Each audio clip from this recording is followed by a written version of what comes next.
Democratic लॉमेकर्स file ਕਰਨ ਜਾ ਰਹੇ ਆ articles of impeachment against Kristi Noem. Robin Kelly ਤੇ ਹੋਰ ਜਿਹੜੇ ਹਾਊਸ ਡੈਮੋਕ੍ਰੇਟਸ ਆ ਉਹ ਕਹਿੰਦੇ ਆ ਵੀ ਅਸੀਂ ਹੋਮਲੈਂਡ ਸਿਕਿਉਰਿਟੀ ਦੀ ਸੈਕਟਰੀ ਜੋ ਕ੍ਰਿਸਟੀ ਨੋਇਮ ਆ ਉਹਨਾਂ ਦੇ ਅਗੇਂਸਟ ਆਈਸ ਵਾਲਿਆਂ ਨੇ ਜੋ ਪਿੱਛੇ ਰੇਨੇ ਗੁੱਡ ਨਾਮ ਦੀ ਇੱਕ ਬੀਬੀ ਨੂੰ ਗੋਲੀਆਂ ਮਾਰ ਦਿੱਤਾ ਸੀ ਉਹਦੇ ਸਬੰਧ ਦੇ ਵਿੱਚ ਇਹ ਕਰਨ ਜਾ ਰਹੇ ਹੈਗੇ ਆ। ਸੈਕਟਰੀ ਨੋਇਮ ਨੇ ਕਹਿੰਦੇ ਭਈ ਬਹੁਤ ਜ਼ਿਆਦਾ ਜਿਹੜਾ ਡਰ ਵਾਲਾ ਮਾਹੌਲ ਆ ਉਹ ਸ਼ਿਕਾਗੋਲੈਂਡ area, LA, new ਆਰਲੀਨਜ਼, Charlotte, Durham, ਇਸੇ ਤਰ੍ਹਾਂ ਮਿਨੀਐਪੋਲਿਸ ਏਰੀਏ ਦੇ ਵਿੱਚ ਲਿਆਂਦਾ ਹੋਇਆ ਆ ਤੇ ਉਹ ਅਕਾਊਂਟੇਬਲ ਹੋਣੀ ਚਾਹੀਦੀ ਆ ਆਪਣੇ ਐਕਸ਼ਨ ਦੇ ਲਈ।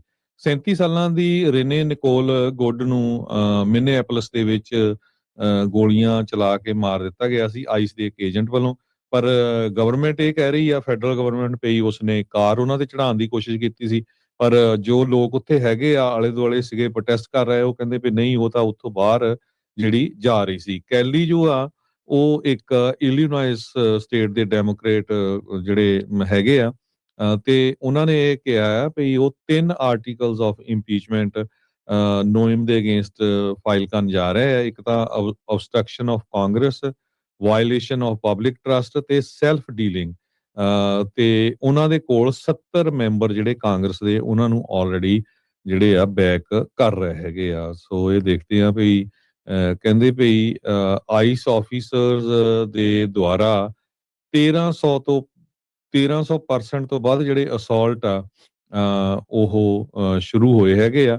ਕਹਿੰਦੇ ਭਈ ਜਿਹੜੀ ਰਿਪਰੈਜ਼ੈਂਟੇਟਿਵ ਕੈਲੀ ਆ ਉਹ ਫੋਕਸਡ ਹੈਗੀ ਆ ਆਪਣੇ ਸ਼ੋਮੈਨਸ਼ਿਪ ਤੇ ਫੰਡ ਰੇਜ਼ਿੰਗ ਕਲਿਕਸ ਦੇ ਲਈ, ਜਦ ਕਿ ਆਈਸ ਏਜੰਟਸ ਦੇ ਉੱਤੇ 1300 ਤੋਂ ਵੱਧ ਪਰਸੈਂਟ ਜਿਹੜੇ ਅਟੈਕ ਆ ਉਹ ਇਨਕਰੀਜ਼ ਹੋਇਆ। ਇਹ ਜੋ ਡਿਪਾਰਟਮੈਂਟ ਆਫ ਹੋਮਲੈਂਡ ਸਿਕਿਉਰਿਟੀ ਕਹਿ ਰਹੀ ਆ, ਪਰ ਕਾਂਗਰਸਮੈਨ ਕੈਲੀ ਜੋ ਕਹਿ ਰਹੀ ਆ ਵੀ ਨਹੀਂ, ਲੋਕ ਜਿਹੜੇ ਆ ਉਹਨਾਂ 'ਚ ਤੁਸੀਂ ਡਰ ਵਾਲਾ ਮਾਹੌਲ ਪੈਦਾ ਕੀਤਾ ਹੈ। ਕੱਲ ਵੀ ਆਪਾਂ ਖਬਰ ਸਾਂਝੀ ਕੀਤੀ ਸੀ ਵੀ ਮਿਨੀਐਪੋਲਿਸ ਦੇ ਵਿੱਚ ਕਈ ਘਰਾਂ ਦੇ ਵਿੱਚ ਧੱਕੇ ਦੇ ਨਾਲ ਆਈਸ ਦੇ ਏਜੰਟਸ ਵੜੇ ਆ ਜਿਨ੍ਹਾਂ ਦੇ ਕੋਲ ਵਾਰੰਟਸ ਵੀ ਨਹੀਂ ਸੀਗੇ ਤੇ ਉਹਨਾਂ ਦੀਆਂ ਜਿਹੜੀਆਂ ਵੀਡੀਓਜ਼ ਆ ਉਹ ਵੀ ਹੁਣ ਬਾਹਰ ਆਣੀਆਂ ਸ਼ੁਰੂ ਹੋ ਚੁੱਕੀਆਂ ਹੈਗੀਆਂ।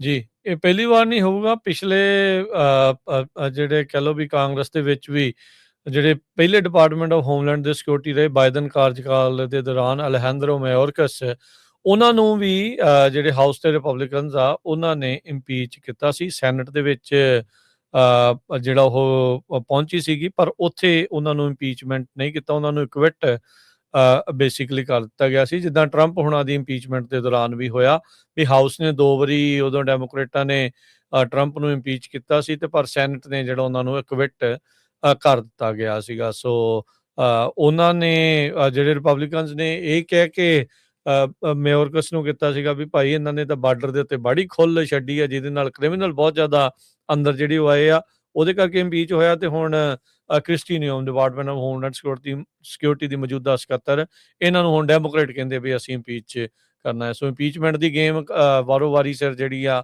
ਇਹ ਦੋਨੋਂ ਪਾਰਟੀਆਂ ਇੱਕ ਦੂਜਿਆਂ ਦੇ ਉਲਟ ਜਿਹੜੀ ਉਹ ਇਸ ਟਾਈਮ ਖੇਡ ਜਿਹੜੀ ਉਹ ਰਹੀ ਹੈਗੀ ਆ।